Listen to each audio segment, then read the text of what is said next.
Welcome to our deep dive. This time around, we're really diving into sleep and intuition. You sent over some articles about how better sleep can actually make your intuition sharper. And honestly, I'm fascinated. I think we all want a little more intuition in our lives, don't you think? Oh, absolutely. I mean, we think of intuition as this mystical thing, right? But actually there's so much science that goes into it, and sleep, it's like a huge part of it, way bigger than people realize. So is it like hitting refresh on your brain, after a long day? Yeah. That's actually a great way to put it. During sleep, especially that REM sleep, your brain is going into overdrive. It's consolidating your memories, processing emotions, and basically reorganizing everything from the day. It's like decluttering your mental desktop, so to speak. Yeah. And this refresh, it allows for you to process things smoother. And that kind of paves the way for those aha moments that we associate with good intuition. So it's not just about, feeling rested and not having those bags under your eyes or whatever, but actually giving our brains the power to make those subconscious connections. Exactly. And there's research to back it up. The Sleep Foundation found that people who really prioritize sleep, they say that not only do they feel more rested, but their brains work better too. Like they experience better cognitive function and they can make decisions more easily. That makes sense. We've all been there, right? After a really bad night of sleep, you just feel foggy. Can you talk more about that? What happens when we're running on fumes? How's that messing with our intuition? Have you ever had to make a really important decision, but your phone's about to die? Oh, all the time. Yeah, well, that's basically your brain on new sleep. The Cleveland Clinic, they did research that showed that not getting enough sleep, it really affects our ability to focus, to think clearly, even just to manage our emotions. It's kind of scary how big of a deal sleep is. It really is. Yeah. And all of those things we were just talking about, being able to focus, think straight, and be emotionally balanced, you need those to pick up on those subtle cues. Those are the things that guide your intuition. So when you're sleep deprived, it's like you're dulling your intuition. You're missing those signs, like trying to use a compass that's broken, So good sleep, it's like fine-tuning our internal compass, and that helps us make those split-second decisions that we call intuition. Exactly. And it all comes down to prioritizing a consistent sleep schedule. Well, you know what they say. Early to bed, early to rise makes a man healthy, wealthy, and wise. That's some advice that stood the test of time, and there's a reason for it.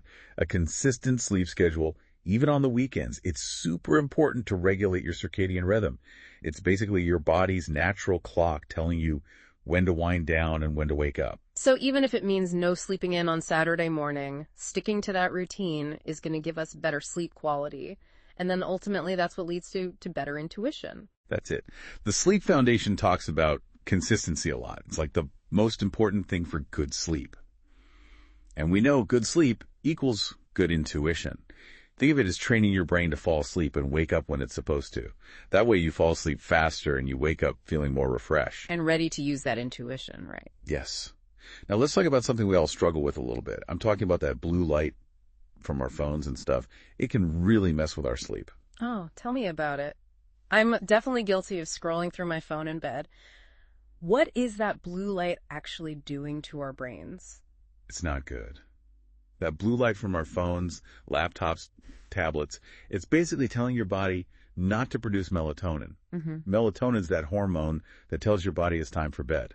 So you can be completely exhausted and ready to pass out, but staring at your phone before bed, it's basically like telling your brain, nope, stay awake. It's like tricking my brain into thinking it's still daytime. Exactly. And that's why you got to give yourself a break from the screens. How long are we talking here? At least an hour before bed. Try to avoid those screens. So that means no more scrolling through social media before bed? I guess I could read a book instead.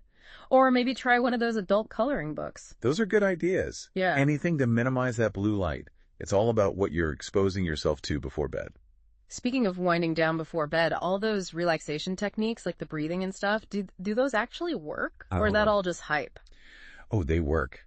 Think about it. When your mind is racing with a million thoughts and your to-do list for tomorrow, it's almost impossible to just fall asleep, right? Yeah, definitely. Those relaxation techniques, they can really help you quiet all that mental noise.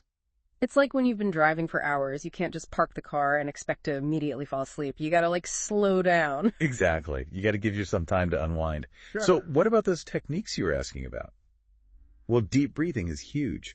You were saying how much the Navy SEAL breathing technique helped you. It's true that 4-4-4-4 thing really works. It's so simple, but it really helps you relax.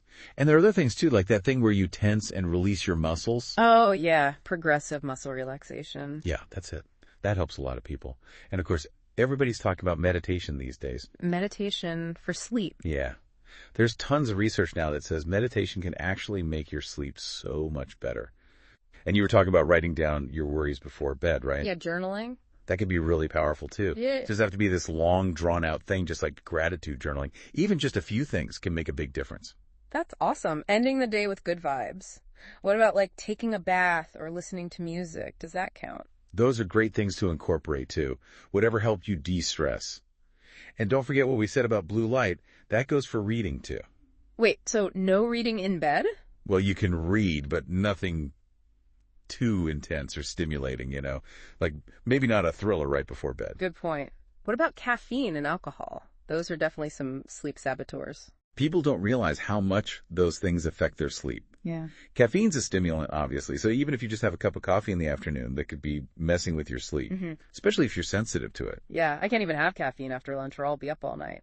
What about alcohol? Doesn't that make you sleepy? It can, but it's kind of a trick. It's like it tricks you into thinking you're about to have a great sleep, but then bam, it like ruins your sleep later. Yeah. It totally messes with your sleep cycles, especially that REM sleep. And we already talked about how important that is for thinking clearly and just having those intuitive moments. You might fall asleep faster, but it's like you end up getting worse sleep overall, right? Yeah. And you wake up feeling groggy. Mm-hmm. Definitely not how we want to start our day. It's like those shortcuts that just lead you to a dead end. So basically, we just need to be careful about what we're putting into our bodies close to bedtime. That late night coffee or that glass of wine might sound good at the time, but could be why we're not sleeping well, and then boom, intuition takes a hit too. Exactly. It's all about setting ourselves up for success. I love that.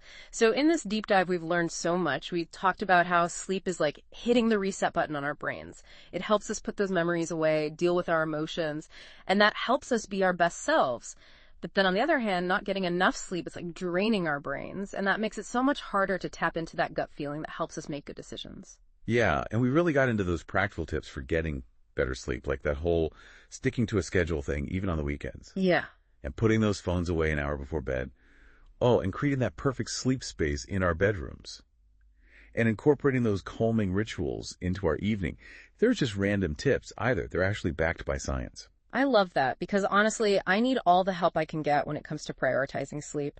But really, this whole conversation has been a huge eye-opener for me. It makes me want to take my sleep seriously so I can really tap into all those benefits to my well-being and intuition. That's awesome. It's a journey, Oh. And those small changes can really add up. And remember, we're not just talking about feeling less tired, right? It's really about reaching your full potential, tapping into that inner wisdom and creativity. And all of that comes from good sleep. It's true. So at the beginning of this deep dive, you asked a really interesting question. You were wondering if there's a connection between the types of dreams we have and the types of intuitive insights we experience. What are your thoughts on that now that we've talked about everything? That's a question that people have been trying to answer forever. And while we don't know everything about dreams, yet there's definitely something to be said for paying attention to them. It's like when we're asleep, our brains are still working hard trying to make connections. Some people even think that really vivid dreams, especially those ones that are full of symbols and emotion, could be like our brains prepping us for some big creative breakthroughs. Or even just helping us solve problems that have been on our minds. It's really fascinating when you think about it. It really is. I guess there really is a lot more to dreams than we realize. Well, that's all the time we have for today's deep dive. Thank you so much for listening and learning about the amazing link between sleep and intuition.